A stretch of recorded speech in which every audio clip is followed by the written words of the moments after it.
How's it going, everybody? My name's Logan. This is Bryce. This is, we're doing a little bit of a weird thing today. We've never really done something like this, except for, I think I feel like that's pointing above our heads.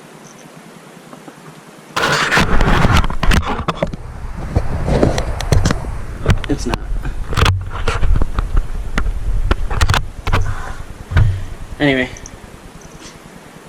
So we've never really done something like this. We did a similar thing in high school. We called it the Ghetto Ghostbusters. It was a senior project that Bryce and I did together. And last year we... And our buddy Blake that you will see on the channel sometimes. Yeah. So last year was the first year that Bryce really got into hunting. I've been hunting for probably 10 plus years, I'd say. Probably closer to 15. So today we're going to go over some of the stuff that we use, because October 1st is in 2 weeks, and that's opening day of bow season. So at least for us in Michigan. Yeah. So I know Tennessee is like September 3rd or something. Yeah, something like that. This weekend's actually the early antlerless firearm season. Saturday and Sunday, the 21st and 22nd, when we're filming this. So starting, we're going to go left to right, basically. First things first is I always carry a firearm.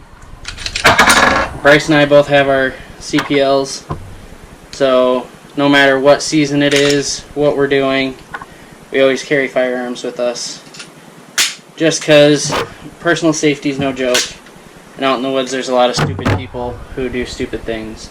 And a lot of animals that could possibly bring some harm, you know. I don't know about you guys, but I don't want to get attacked by a jackrabbit. Second, we use these walkie-talkies. They're Amazon special. We have 200 acres that we hunt on, and all of our stuff is within 100 square acres. So we've got 7 different blinds and tree stands, and at any given point, you know, all 3 of us, or just Bryce and I, could be hunting at anything, you know, at any stand out there.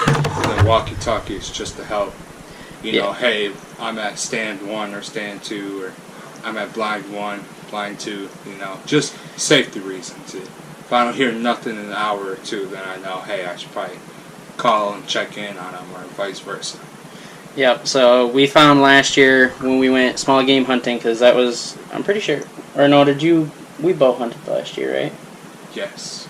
Yeah, we bow hunted last year, but the one thing we found is our stands were so far away from each other that it took us, you know, 20-30 minutes to walk to each other's stands. But these walkie-talkies, we've tested them on all the stands that we have out here, and they reach to every single stand. So it makes sense for us to have them. Second thing that I got that I always carry with me is a rangefinder. So then the other thing I carry with me, but I only carry it during the rut, is, you know, a rattle bag. Something that just makes noise. I've got a couple of deer that I've shot that I use the antlers for every once in a while, but I've just found that carrying antlers around is way more difficult than just carrying a bag. And most of the bags that come out nowadays, I mean, they sound just like antlers. Just like antlers. I think Bryce has the last set of antlers that I got. But I'm switching to the bag this year. Yep. I also noticed, well, I read up on, I've always wondered why people use the antlers and stuff. And I was watching a YouTube documentary where basically the guy explained, you were in high school and 2 people started to fight. When those 2 people started to fight, everyone will crowd around into a circle and watch the 2 people fight, right? So when you hear people fighting, you always want to go watch. Always. No matter what, you're going to run to that fight and watch what's going on. And apparently it's the same thing for deer. When they hear the antlers crashing, that means 2 bucks are fighting, and during the rut, there's only one reason those 2 bucks are fighting, and that 3rd buck wants some. Yep. So, I mean, that's a very basic explanation, but it's true. And there's no real upside to using antlers over a bag. Some people say that, like, the sound of the antlers is more hollow and it sounds better, but, I mean, this bag right here, I'll open it up. Maybe.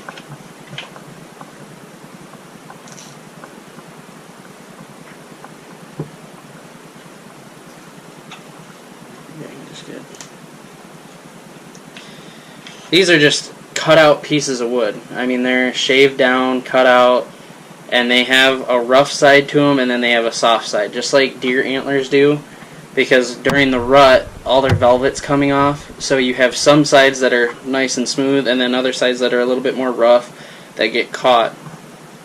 So there's really no big difference between antlers and a rattle bag, and honestly, it's a lot of just personal preference. You know, do you want to carry around antlers? Do you want to carry around a rattle bag? What's your choice going to be? And for me, it just makes more sense for the rattle bag, and that's not me telling anyone what to do, because honestly, everyone's different. I just know what works for me versus what doesn't. The only other call that I have is this buck grunner call. I used it last year. Not necessary by any means. Getting into some of this other stuff, this is more for the cleaning side of deer. I just carry it with me every day when I'm out in the woods, just because. Or cleaning up an area. Just because, like, you never know what's going to happen, and maybe you get out there and you shoot something and you need to clean it right away. But the first thing is... right now, season's coming up, and honestly, for October, it's still 80 degrees out here. And when it comes to meat sitting out in the hot like this, if you shoot a deer come opening day and it's 80 degrees, you're going to want to gut it and clean it ASAP. Yeah. ASAP. You don't want that meat to spoil, because then it's just a waste of a tag and a waste of killing something that didn't need to die. For no reason. The other thing... your own stupidity of not rushing. The other thing I carry with me is a fillet knife. Now, this is a fish knife, but what I found is I've shot countless deer over the years. A fillet knife always works way better for gutting and skinning deer than a normal knife would. Now, don't get me wrong, I have deer gutting knives specifically for that reason, but I've just found that these work way better because they're way sharper and they stay sharper for longer.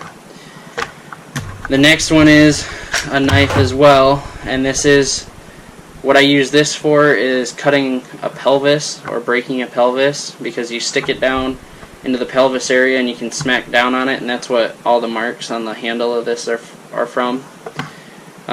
But you want something thick, and you definitely want a fixed blade when you're going through to cut a pelvis, because if you've got like a, foldable knife or whatever, you're going to end up breaking it and either keeping it locked open 100% of the time, or it's going to just fold in half and cut you.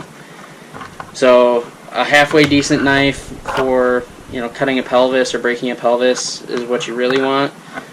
The other thing is a saw. So this, my grandpa taught me this, but if you use a saw, you can cut through a pelvis too, because it cuts just like wood. I've never done it that way, but it is a good thing to keep a saw on you, especially like if myself last year when Bryce and I went out hunting, I tended to walk more than Bryce did. I had him sit in a stand, and then I was flushing deer towards him. And if you end up finding a spot that you're like, okay, this could be a good spot to sit for the day, you can cut down some branches, whatever you need to do. Or setting up your tree stand or blinds. We've had to use that to cut a couple branches out the way to have a clearer view. Or yeah, for sure. So it's definitely, I don't think it's necessary 100% of the time. I just happen to carry it 100% of the time. The other thing is some sort of field dressing kit. Alright guys, so now it's time to show pretty much what I carry. The stuff I have, I do carry all around besides the scent stuff, because I only use those during rut. But first, we're going to start off with thermal. Thermos, right? Thermos. Because I like to stay warm. I'm not a big coffee drinker, but I do like hot chocolate, or I'm a big Red Bull fan, just to keep my Red Bull cold all day. Keep me awake. Let's see. So it comes with a cuplet. Pretty much you can pour it in there, drink out of this. Different buttons to push to pour it. Or you can just take the lid off completely and drink it out of the bottle. Personally, I like to use a little cup, because it's a lot of work to take both lids off, put it on. And Bryce bag are this memo book. I showed Bryce how to do this last year. So basically, we have an app on our phone that gives us the exact coordinates of where we're at.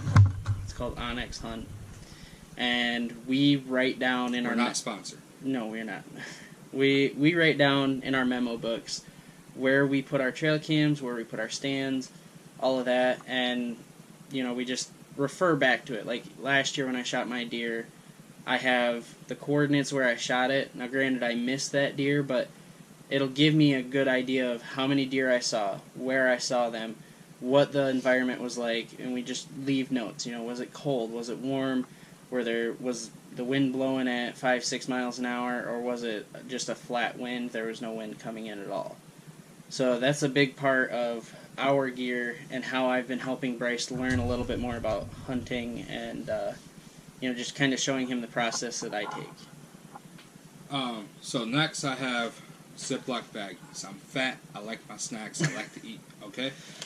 Problem is wrappers from snack cakes. When you were a kid and you were trying to steal snacks. Yeah, those wrappers are loud. So we take our snacks out of the wrappers they're in, put them in Ziploc bags, which are a lot quieter. So it's a less likely chance that deer are going to hear you opening this baggie to eat snacks. I also do carry, me and Logan both have our CPOs, as he stated before.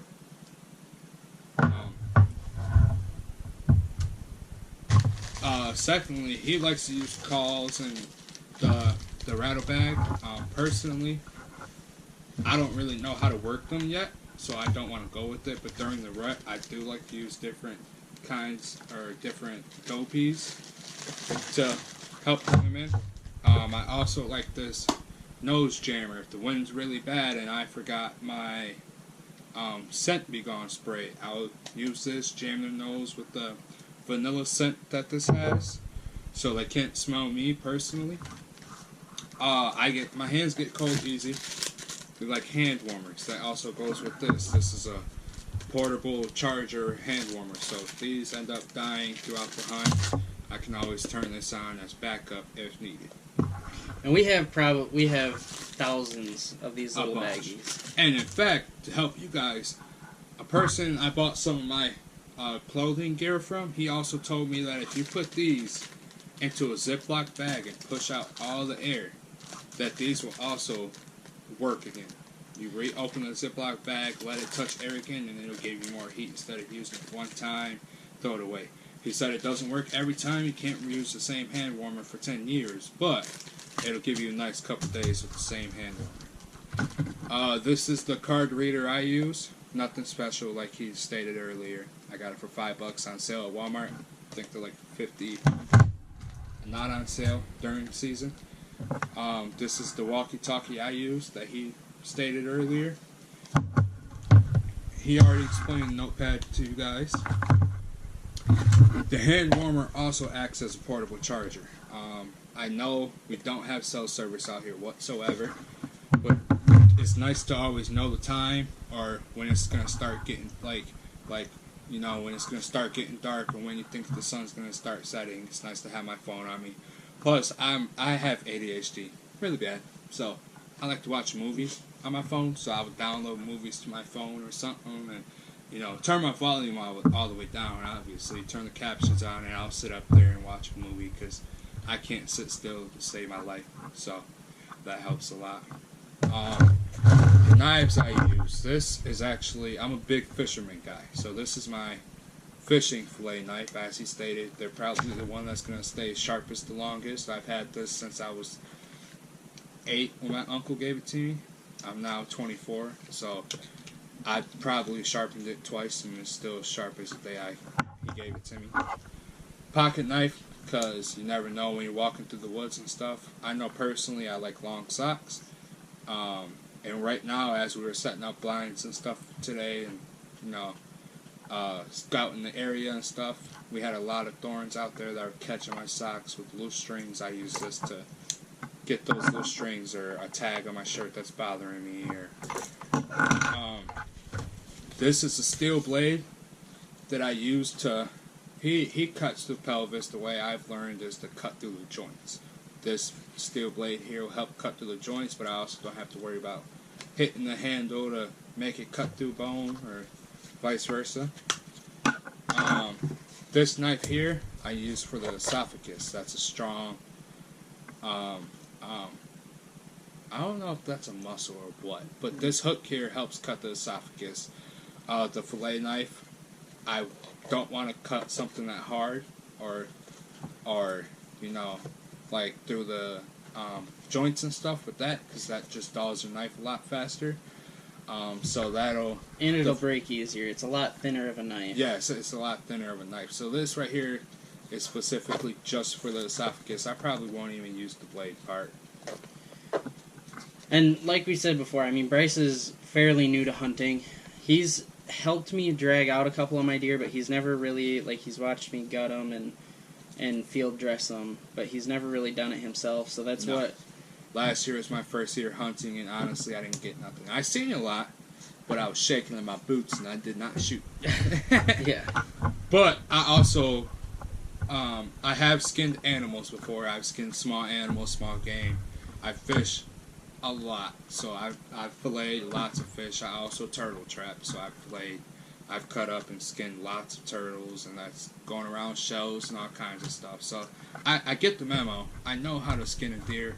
I know how to fillet deer, but I also don't know because I've never done it. So I know the process. Practice is different than I know the process of how to skin an animal, so I know how to skin a deer. But the process of how a deer works versus a squirrel I've done or a turtle I've done is completely different. Last but not least, I also carry a first aid kit because we're out in the woods. We climb tree stands, we have knives, you never know what could happen, and honestly, safety first. Well, and a big thing, too, is, like I said, I have a bag that's not here right now that I have a lot of stuff in that you can't see at the moment, but when we get back up here in 2 weeks, you know, we'll go through and we'll talk about some of the stuff that we didn't bring with us today. But I have a first aid kit, too. It has Stop Clot, which is basically a powder if you get shot or something like that. Here, I'll see what I have in here. But mine also has a tourniquet and some shears and some other stuff. His is more of like a boo-boo kit, but it's got some other... I've got gauze and gloves, Band-Aids, alcohol pads, tweezers in case fragments are stuck in you. Some black tape to help wrap the gauze. You know, like you said, a shot wound, you can put the gauze on there, tape it, keep pressure.